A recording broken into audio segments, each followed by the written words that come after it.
শিক্ষামন্ত্রী ডক্টর আ.ন.ম এহসানুল হক মিলনের পদত্যাগের দাবিতে টানা দ্বিতীয় দিনের মতো দেশের বিভিন্ন জেলায় বিক্ষোভ মিছিল, সড়ক অবরোধ এবং অবস্থান কর্মসূচি পালন করেছে শিক্ষার্থীরা।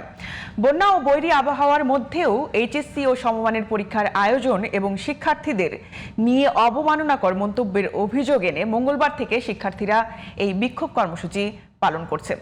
প্রতিনিধিদের পাঠানো তথ্য ও ছবিতে বিস্তারিত জানাচ্ছেন তানিয়া আহমেদ। শেকড় থেকে শিখরে।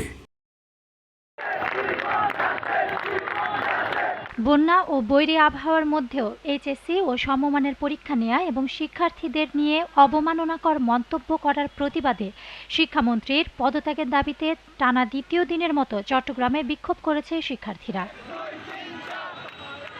শিক্ষামন্ত্রী ডক্টর আ.ন.ম এহসানুল হক মিলনের পদত্যাগের এক দফা দাবিতে দ্বিতীয় দিনের মতো বরিশাল শিক্ষা বোর্ডের সামনে ঢাকা বরিশাল মহাসড়ক অবরোধ করে রাখে শিক্ষার্থীরা।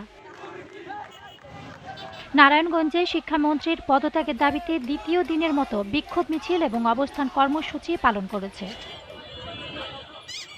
2026 সালের এইচএসসি ও আলিম পরীক্ষার্থীদের সাথে অন্যায় ও বৈষম্যের প্রতিবাদে মৌলভীবাজারে বিক্ষোভ ও সড়ক অবরোধ করেছে শিক্ষার্থীরা। জয়পুরহাটে বিক্ষোভ ও সড়ক অবরোধ করে শিক্ষার্থীরা। ভোলায় শিক্ষামন্ত্রী এহসানুল হক মিলনের পদত্যাগের দাবিতে মানববন্ধন করেছে এইচএসসি পরীক্ষার্থীরা।